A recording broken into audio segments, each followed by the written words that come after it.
Did you know that an estimated number of 122 million Africans suffers from dyslexia, and approximately 15% of people also suffers from dyslexia, with about 780 million people out of the 7.8 billion people worldwide suffering from it. And then which means that out of every 5 students, one suffers from dyslexia. Welcome back to the Inclusive Classroom. My name is Blessing Evalsam. So, what is dyslexia? Dyslexia is a learning disability that affects reading and language related skills. It is a disability that causes difficulty in reading, writing, and speaking. Dyslexia is a neurodevelopmental disorder. Also, it will interest you to know that dyslexia is very common in boys than in girls, and dyslexia cannot be treated, but it can be minimized. How do you minimize it? By being a keen observer, observing it early enough in your child so you can treat it early enough. So today I'll be giving you 8 strategies to help you manage children with dyslexia.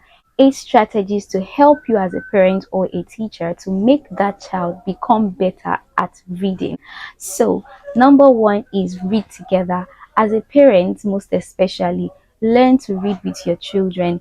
It creates bonding between you and your child. It creates that love between you and your child. It also helps you to know where to focus on, helps you to know the difficulties that this child might be having. What this also does is that it helps your children to know that yes, they are loved by their parents. So please, parents, spend time to read with your children. Teachers, you can also call that child that you see that is having difficulty, read together with the child. It helps the child to feel loved and accommodated. Number two is to teach them alphabet sounds. Now, this is one thing that parents and teachers usually miss. Some teachers usually miss.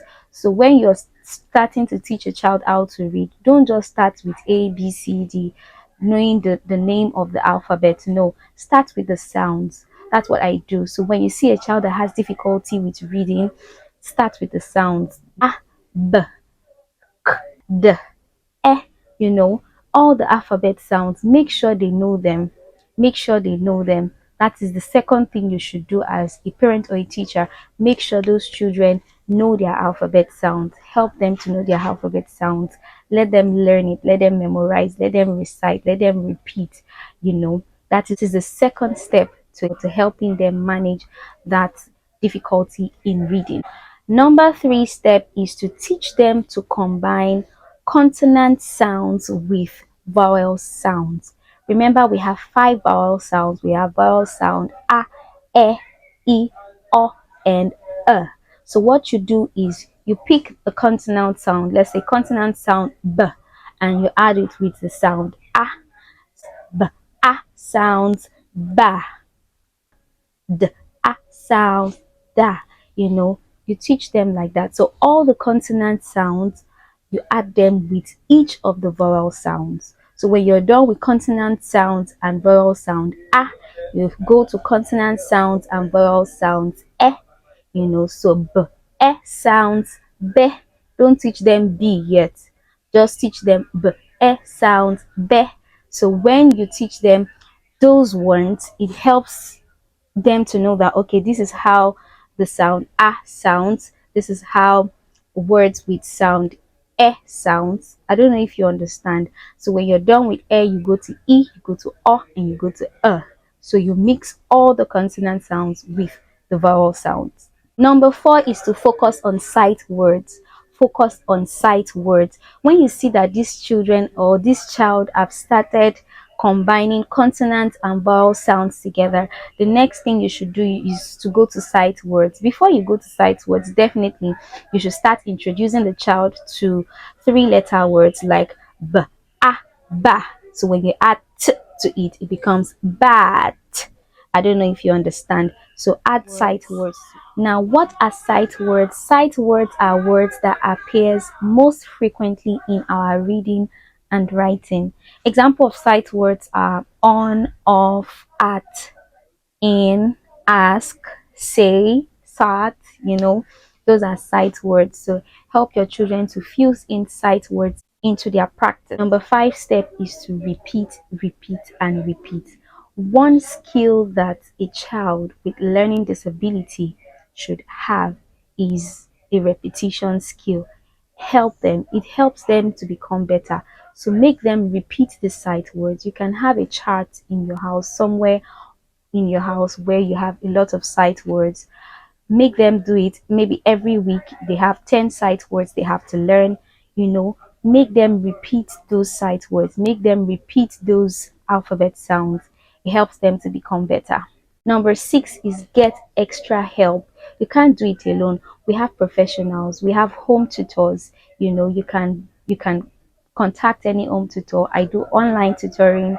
If you need my services, I can definitely be of help for you. So get extra help, get home tutors, get professionals, get get a teacher, maybe from your children's school. Get someone to really help. If you know you don't have the time to do it, get extra help. It will do you a whole lot of good. Number 7 is create a nurturing space to study.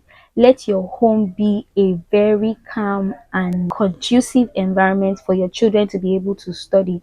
If the general house is not conducive enough for the child to study, there should be a separate place, maybe somewhere in the house, maybe a room, a reading room, somewhere that is conducive for the child to learn, with the board, with charts, with everything that they need to learn. Now, there is this child I was teaching, and he needed to know his colors. What I did was I bought all these colorful balls for him. I told his mom about it, and we had to get colorful balls for him. It was something we kept in his reading room, and anytime he's in his reading room, we just play with those colors, and it helped him to know it faster. We also had charts, so that is what you can do as parents. Make sure that your environment is conducive enough for the child to study, so that when you're around, the child can study, and when you're not around, the child can still study with those things. I hope we understand. Number 8 is track their progress and encourage them. Track their progress, encourage and praise your children. So one way you can track your children's progress is you can use visual tools.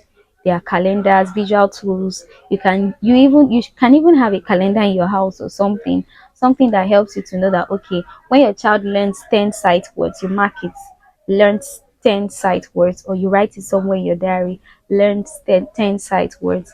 The next progress report, maybe it has to do with reading simple sentences.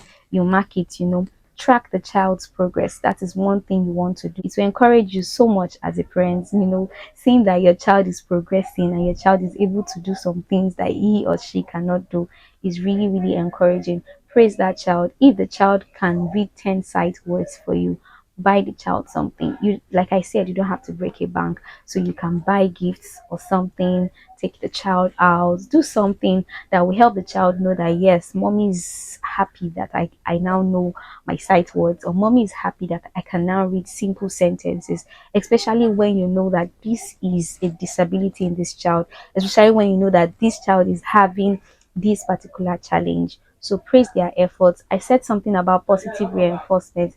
Please reinforce that behavior that you love to see in your child. I hope this video has been helpful to you. I hope you found it interesting. I hope you found it insightful. If you did, please put it in the comment section. If you like this video, share it to someone, share it to a parent, share it to a teacher.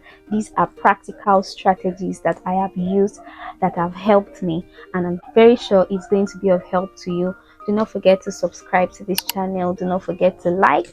Do not forget to comment. And do not forget to turn on your notification bell. See you in my next video. Bye.